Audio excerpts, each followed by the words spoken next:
ಎಲ್ಲರಿಗೂ ನಮಸ್ಕಾರ. ಕೆಲವೊಮ್ಮೆ ಅತೀ ದೊಡ್ಡ ಉತ್ತರಗಳು ತುಂಬಾನೇ ಸರಳ ಪ್ರಶ್ನೆಗಳಲ್ಲಿ ಅಡಗಿರ್ತವೆ ಅಲ್ವಾ? ಒಂದು ದೇಶ ಹೇಗೆ ನಿರ್ಮಾಣ ಆಗುತ್ತೆ, ಅದು ಹೇಗೆ ಕೆಲಸ ಮಾಡುತ್ತೆ? ಬನ್ನಿ, ಇವತ್ತು ನಾವು ಕೆಲವು ವಿಚಿತ್ರ ಅಂತ ಅನ್ನಿಸೋ ಪದಗಳು ಮತ್ತು ಘಟನೆಗಳ ಮೂಲಕ ಭಾರತದ ಆಡಳಿತ ಮತ್ತು ಸಮಾಜದ ಹಿಂದಿರೋ ಇಡೀ ಕಥೆಯನ್ನೇ ಬಿಚ್ಚಿಡೋಣ. ಪೆರೆಸ್ಟ್ರಾಯ್ಕಾ, ಲೆಸೆ ಸೇರ್, ನರ್ಮದಾ ಬಚಾವೋ ಆಂದೋಲನ್ ಮತ್ತೆ ವೆಸ್ಟ್ಫಾಲಿಯಾ ಒಪ್ಪಂದ. ಇವೆಲ್ಲ ಒಂದಕ್ಕೊಂದು ಸಂಬಂಧವೇ ಇಲ್ಲದ ವಿಷಯಗಳ ತರ ಕಾಣಿಸ್ತಿರ್ಬೋದು ಅಲ್ವಾ? ಎಲ್ಲಿ ಸೋವಿಯತ್ ನೀತಿ, ಎಲ್ಲಿ ಯುರೋಪಿಯನ್ ಒಪ್ಪಂದ, ಎಲ್ಲಿ ಭಾರತದ ಚಳುವಳಿ. ಇವುಗಳಿಗೆಲ್ಲ ಏನ್ ಸಂಬಂಧ? ಆದ್ರೆ ಇವೆಲ್ಲವೂ ಆಧುನಿಕ ಭಾರತದ ಆಡಳಿತವನ್ನು ವಿವರಿಸುವ ಒಂದು ದೊಡ್ಡ ಪಜಲ್ನ ಬೇರೆ ಬೇರೆ ತುಂಡುಗಳು. ಈ ವಿಶ್ಲೇಷಣೆಯಲ್ಲಿ ನಾವು ಆ ಪಜಲ್ನ ಪ್ರತಿಯೊಂದು ತುಂಡನ್ನ ಜೋಡಿಸಿ ಇವೆಲ್ಲ ಹೇಗೆ ಒಂದಕ್ಕೊಂದು ಸೇರಿ ಭಾರತದ ಒಂದು ಸಂಪೂರ್ಣ ಚಿತ್ರಣವನ್ನು ಕೊಡುತ್ತೆ ಅಂತ ನೋಡೋಣ. ಸರಿ, ನಮ್ಮ ಇವತ್ತಿನ ಪಯಣ ಹೇಗಿರುತ್ತೆ ಅಂತ ನೋಡೋಣ. ನಾವು ಭಾರತದ ಅಡಿಪಾಯದಿಂದ ಶುರು ಮಾಡಿ ಅದರ ಆಡಳಿತದ ನಿಯಮಗಳನ್ನ ಅರ್ಥ ಮಾಡ್ಕೊಳ್ಳೋಣ. ಆಮೇಲೆ ನಮ್ಮ ಸಮಾಜವನ್ನು ರೂಪಿಸಿದ ಕೆಲವು ಮುಖ್ಯ ವಿಚಾರಗಳು, ಚಳುವಳಿಗಳ ಬಗ್ಗೆ ಗಮನಹರಿಸಿ ಜಗತ್ತಿನಲ್ಲಿ ಭಾರತದ ಸ್ಥಾನ ಏನು ಅಂತ ಚರ್ಚೆ ಮಾಡೋಣ.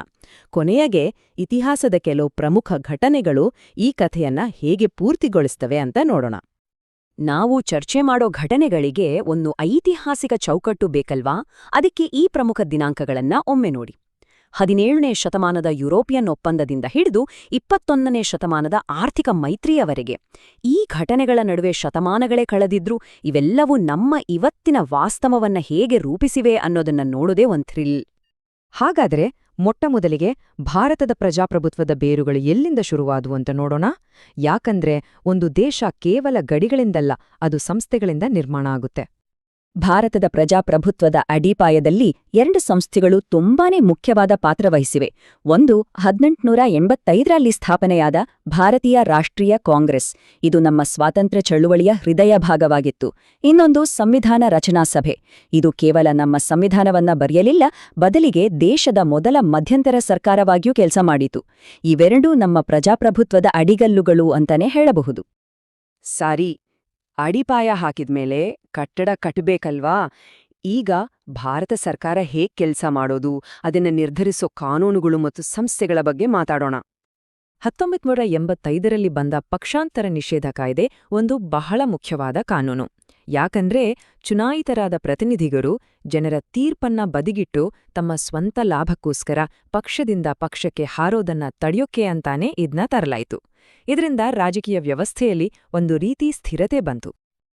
ಆಡಳಿತದಲ್ಲಿ ರಾಷ್ಟ್ರಪತಿಯ ಪಾತ್ರ ನಿರ್ಣಾಯಕವಾಗಿರತ್ತೆ. ಅದರಲ್ಲೂ ರಾಷ್ಟ್ರೀಯ ತುರ್ತು ಪರಿಸ್ಥಿತಿಯಂತಹ ಸಂದರ್ಭಗಳಲ್ಲಿ ದೇಶದ ಸಂಪೂರ್ಣ ಹಣಕಾಸಿನ ಅಧಿಕಾರ ರಾಷ್ಟ್ರಪತಿಯವರ ಕೈಗೆ ಬರುತ್ತೆ. ಇದು ಅವರ ಕಾರ್ಯನಿರ್ವಾಹಕ ಅಧಿಕಾರದ ಒಂದು ಅತ್ಯಂತ ಶಕ್ತಿಯುತ ಉದಾಹರಣೆ. ನಾವು ಆಗಾಗ ಸಚಿವಾಲಯ ಅನ್ನೋ ಪದ ಕೇಳ್ತಾನೆ ಇರ್ತೀವಿ. ಏನಿದು ಅಂದ್ರೆ ತುಂಬಾ ಸಿಂಪಲ್. ಇದು ಸರ್ಕಾರದ ಆಡಳಿತದ ಹೃದಯ.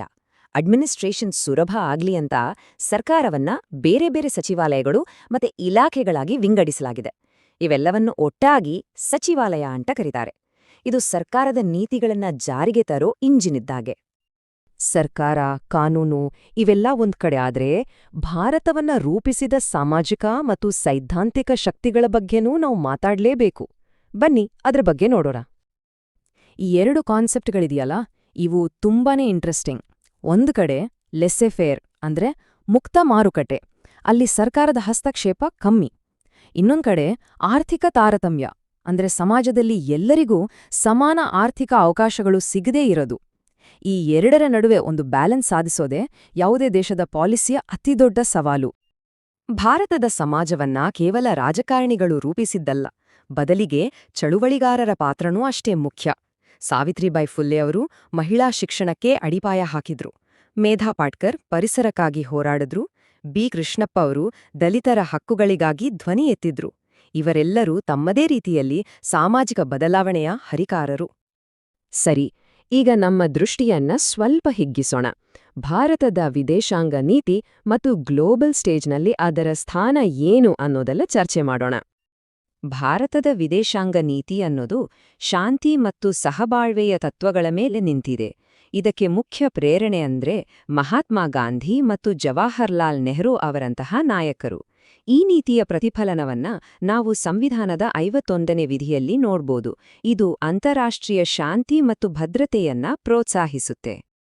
ಭಾರತದ ವಿದೇಶಾಂಗ ನೀತಿಯ ಒಂದು ಅತ್ಯಂತ ಪ್ರಮುಖ ಮತ್ತು ನಾಟಕೀಯ ಫಲಿತಾಂಶ ಅಂದ್ರೆ 1971ರಲ್ಲಿ ಬಾಂಗ್ಲಾದೇಶದ ಉದಯ. ಈ ಒಂದು ಘಟನೆ ದಕ್ಷಿಣ ಏಷ್ಯಾದ ಭೌಗೋಳಿಕ ರಾಜಕೀಯವನ್ನೇ ಶಾಶ್ವತವಾಗಿ ಬದಲಾಯಿಸಿತು. ಅಷ್ಟೇ ಅಲ್ಲ, ಈ ಭಾಗದಲ್ಲಿ ಭಾರತದ ಪಾತ್ರ ಎಷ್ಟು ನಿರ್ಣಾಯಕ ಅನ್ನೋದನ್ನ ಇಡೀ ಜಗತ್ತಿಗೆ ಸಾರಿ ಹೇಳಿತು. ಇವತ್ತು ಜಾಗತಿಕ ವೇದಿಕೆಯಲ್ಲಿ ಭಾರತ ಪ್ರಮುಖ ಆರ್ಥಿಕ ಮೈತ್ರಿಕೂಟಗಳ ಭಾಗವಾಗಿದೆ. ಅದರಲ್ಲಿ ಬ್ರಿಕ್ಸ್ ಬಹಳ ಮುಖ್ಯ. ಮೊದಲು ಬ್ರೆಜಿಲ್, ರಷ್ಯಾ, ಇಂಡಿಯಾ, ಚೀನಾ ಸೇರಿ ಬ್ರಿಕ್ ಆಗಿತ್ತು. 2010ರಲ್ಲಿ ದಕ್ಷಿಣ ಆಫ್ರಿಕಾ ಸೇರಿದ್ಮೇಲೆ ಇದು ಬ್ರಿಕ್ಸ್ ಆಯ್ತು. ಇದು ಕೇವಲ ಒಂದು ಅಕ್ಷರ ಎಸ್ ಸೇರಿದ್ದಲ್ಲ, ಬದಲಿಗೆ ಉದಯೋನ್ಮುಖ ಆರ್ಥಿಕತೆಗಳು ಜಾಗತಿಕ ಶಕ್ತಿಯಾಗಿ ಹೇಗೆ ಬೆಳೀತಿದ್ದಾವೆ ಅನ್ನೋದಕ್ಕೆ ಒಂದು ಸ್ಪಷ್ಟ ಸಂಕೇತ. ಈಗ ಕೊನೆಯದಾಗಿ ಭಾರತೀಯ ಪೌರಾಣಿತಿಯನ್ನ ಇನ್ನೂ ವಿಶಾಲವಾದ ಜಾಗತಿಕ ಐತಿಹಾಸಿಕ ಘಟನೆಗಳು ಮತ್ತು ವಿಚಾರಗಳ ಜೊತೆ ಜೋಡಿಸಿ ನೋಡೋಣ. ನಾವು ರಾಷ್ಟ್ರ ಅಥವಾ ದೇಶ ಅಂತ ಮಾತಾಡ್ತೀವಲ್ಲ, ಈ ಕಾನ್ಸೆಪ್ಟ್ ಎಲ್ಲಿಂದ ಬಂತು ಅಂತ ಹುಡುಕಿದ್ರೆ ಅದು ನಮ್ಮನ್ನ 1648ರ ವೆಸ್ಟ್ಫಾಲಿಯಾ ಒಪ್ಪಂದದವರೆಗೂ ಕರ್ಕೊಂಡು ಹೋಗುತ್ತೆ. ಅದೇ ರೀತಿ ಸೋವಿಯತ್ ಒಕ್ಕೂಟವನ್ನೇ ಬದಲಾಯಿಸಿದ ಪೆರೆಸ್ಟ್ರೋಯ್ಕಾ ಅನ್ನೋ ಕ್ರಾಂತಿಕಾರಿ ನೀತಿಯನ್ನ ತಂದಿದ್ದು ಗೊರ್ಬಚೇವ್. ಈ ಥರದ ಜಾಗತಿಕ ವಿಚಾರಗಳು ಮತ್ತು ಘಟನೆಗಳು ಎಲ್ಲೋ ದೂರದಲ್ಲಿ ನಡೆದರೂ ಅವು ಭಾರತ ಸೇರಿದಂತೆ ಇಡೀ ಪ್ರಪಂಚದ ಮೇಲೆ ತಮ್ಮ ಪ್ರಭಾವವನ್ನ ಬೀರಿವೆ. ನೋಡಿ, ಇಲ್ಲಿಯವರೆಗೂ ನಾವು ಚರ್ಚೆ ಮಾಡಿದ ವಿಷಯಗಳು ಕೇವಲ ಮಾಹಿತಿಯಲ್ಲ, ಅವು ಆಡಳಿತದ ಗ್ರಾಮರ್ ಇದ್ದ ಹಾಗೆ. ಈ ಗ್ರಾಮರ್ ಅರ್ಥ ಆದ್ರೆ ಇವತ್ತು ನಡೀತಿರೋ ಘಟನೆಗಳನ್ನ, ಅದ್ರ ಹಿಂದಿರೋ ಕಾರಣಗಳನ್ನ ನಾವು ಚೆನ್ನಾಗಿ ಅರ್ಥ ಮಾಡ್ಕೊಳ್ಬೋದು. ಹಾಗಾದ್ರೆ ಈ ಗ್ರಾಮರ್ ಬಳಸಿ ನಾವು ಇವತ್ತಿನ ಕಥೆಯನ್ನ ಹೇಗೆ ಓದ್ಬೇಕು? ನಾವು ನೋಡಿದ ಹಾಗೆ ಒಂದು ದೇಶದ ಕಥೆ ಅನ್ನೋದು ಇತಿಹಾಸ, ಕಾನೂನು, ಚಳುವಳಿ ಮತ್ತು ಜಾಗತಿಕ ಸಂಬಂಧಗಳ ಅನ್ನೋ ಇಟ್ಟಿಗೆಗಳಿಂದ ಕಟ್ಟಿದ ಒಂದು ದೊಡ್ಡ ಕಟ್ಟಡ. ಈ ಅಡಿಪಾಯದ ಮೇಲೆ ಮುಂದಿನ ಅಧ್ಯಾಯದಲ್ಲಿ ಏನನ್ನು ನಿರ್ಮಿಸಲಾಗಬಹುದು? ಈ ಪ್ರಶ್ನೆಯೊಂದಿಗೆ ಇವತ್ತಿನ ಈ ವಿಶ್ಲೇಷಣೆಯನ್ನ ಮುಗಿಸ್ತಾ ಇದ್ದೀನಿ. ಯೋಚಿಸಿ.